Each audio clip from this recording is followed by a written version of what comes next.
This is the production area of MSU Coastal R&E Center in Biloxi, and I'm taking this video at approximately 9 a.m. on October 28th. We will be closing our facility in a few hours, getting ready for Hurricane Zeta to hit the Gulf Coast. So in anticipation of that, I wanted to show you a little bit about what's going on. If you look off in the distance, you can see our classroom and administrative buildings and offices up above the research plots. But what you're seeing right there are some studies that have been going on with Calibrachoa, and of course everything is dead because that study is over. Off in the distance you'll see some other Penta study that is winding down, and also a little home gardening area out in the distance. That area that's fenced in back there is some vegetables that Dr. Bachman has been working on. And then you can see over here underneath the trees, we have kind of a little holding facility that gets regular brief irrigation from overhead watering, taking care of plant materials until they can be planted. That little cart that's going by is Mr. Patrick Broussard. He is our everything man for the exterior here at MSU Coastal. He does everything for everyone. I'm going to take you into the greenhouse and show you some of the stuff that we have going on. It's a deal, but it's not a big deal in many ways. Outside of the high tunnel, you can see those raised beds out there. Those are devoted so far towards cut flower production during the summer. So they've been weeded and the weeds are coming back. Those are predominantly zinnias trying to grow again. They won't make it in time for flowering, but that's okay. We'll think about that next year.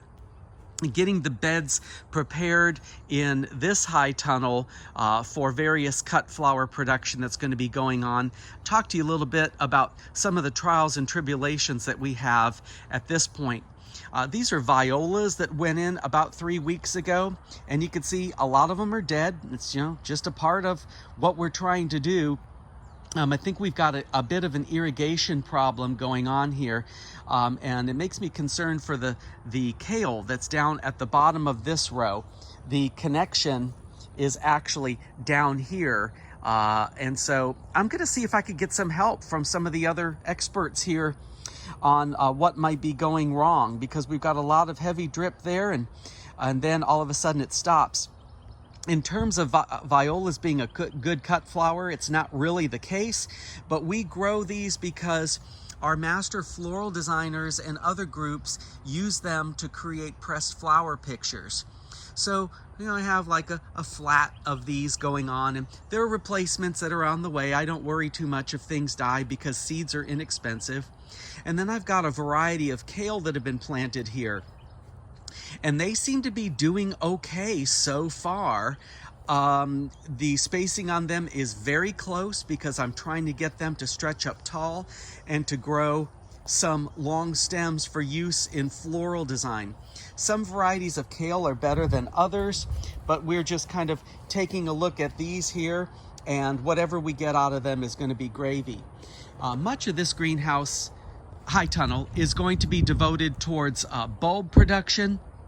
We have a variety of bulbs that'll be going in next month, early November, from anemones to hippeastrum, and gosh, I don't even remember all the stuff I ordered. A little bit of everything to try it.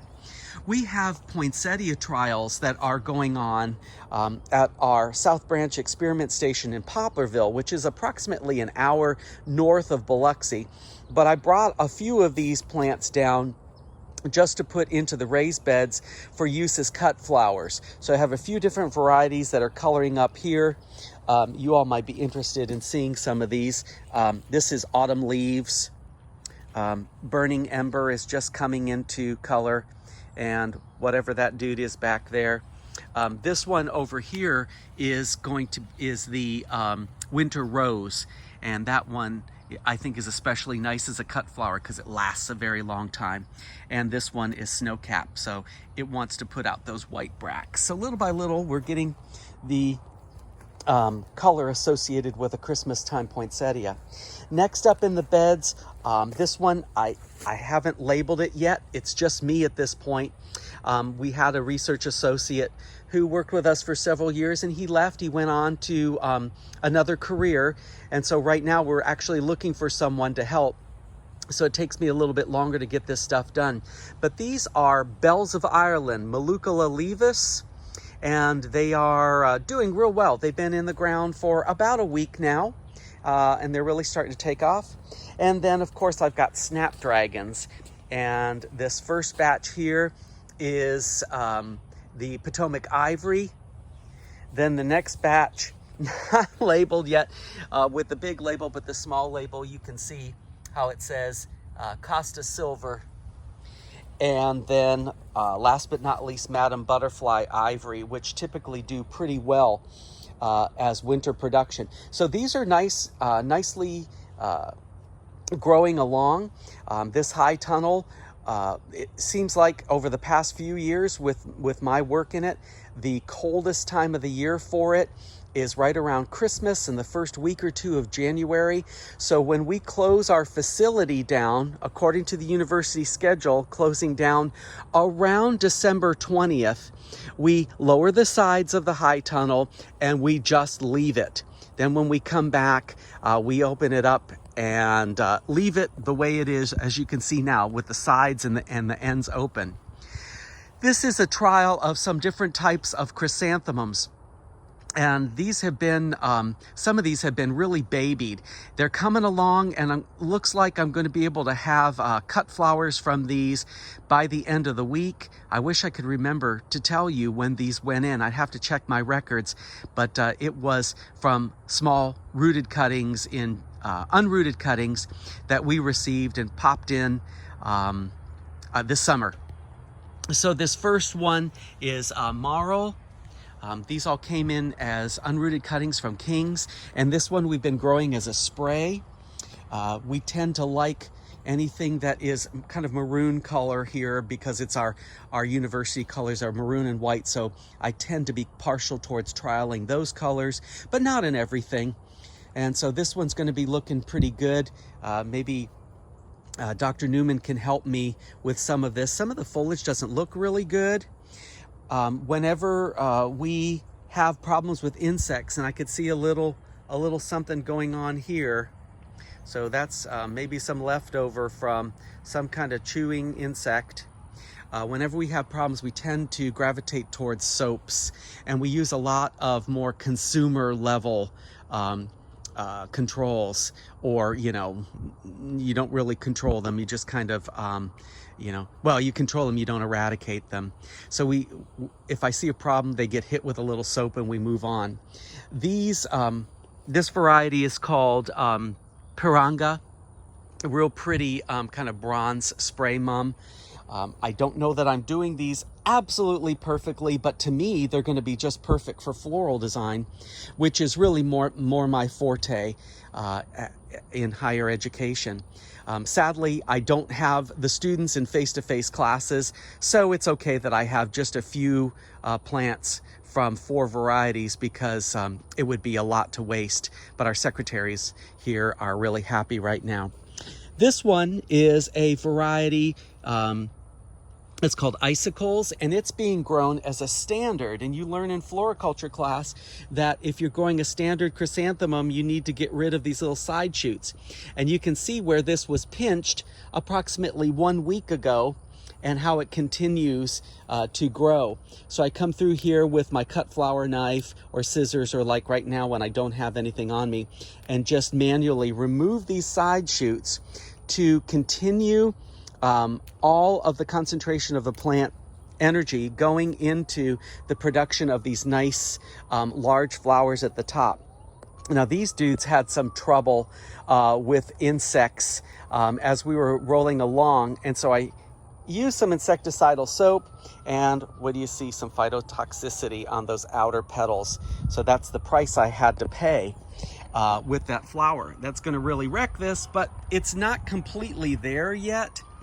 And in terms of floral design use and learning, Heck, you know, just for myself, or if I was working with some of my master floral designers, we would be okay with using these if they were damaged, because we're learning as we go. You can see down inside this one, there's a good little learning opportunity.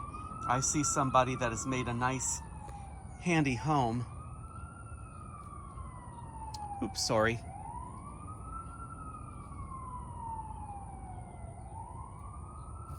So we'll get things figured out, and maybe that's a beneficial, and it's trying to take care of the aphids or something. But there she goes.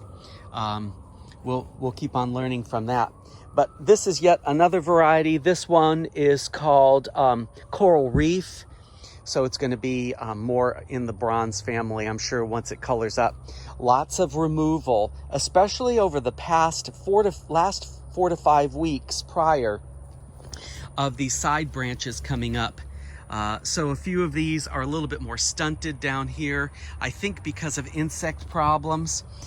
Look at that foliage yellowing. That's not too good. So again, I rely on my friends and colleagues here who are more expert at nutritional problems and insect problems to tell me what's what and proceed from there. But all the reason why it's important to get your specialty, but to know that there are other folks out there who can help you with this. And, you know, if I could stay on top of it, I would be better off, because, you know, the plant materials were being taken care of, but we're looking for that person now. Maybe, you know, maybe it's somebody in the class, who knows? I also have back here some plots of corkscrew willow. And it's interesting, these plants look okay. They're not super. Like this one is dead, but it's still usable in floral design as a dried twig. I'm waiting for them to defoliate because of winter. And then I'm going to take these, I'm going to, once they're defoliated, put them in bunches of 10, rubber band them together, and dry store them in my cut flower cooler, and then just use them throughout 2021 that way. Because even if they dry out, they're still beautiful and usable. This is a little row of Crocosmia or Montbretia. It's bloomed now and all the flowers are gone. This was not a great year for this particular stand, maybe because it's thick, I don't know. But we still have these little seed heads that could be interesting in floral design.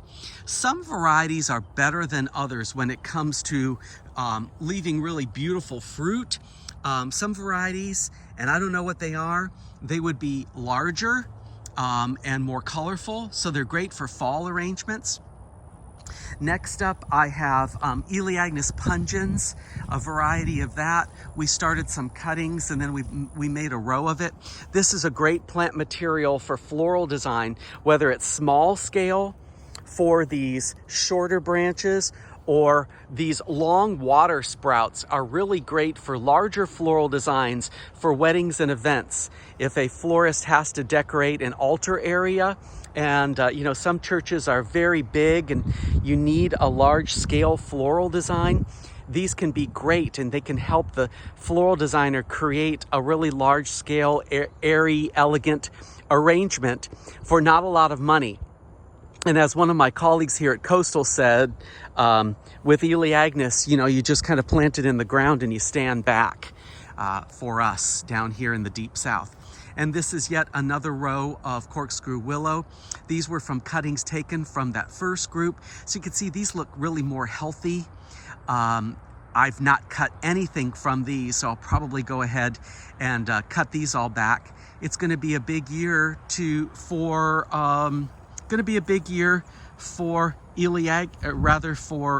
the corkscrew willow. So just wanted to give you a little look at what we have going on here. This is from an abandoned research project. Sometimes that happens. We had a project that began, and then we changed the track of the project. So these beds are still here and still being irrigated. Perhaps next year I'll be able to get something in them if I can make the time. I'm always interested in trying something new and different and improving on what I learned. Well, thanks for your time and visiting our projects back here.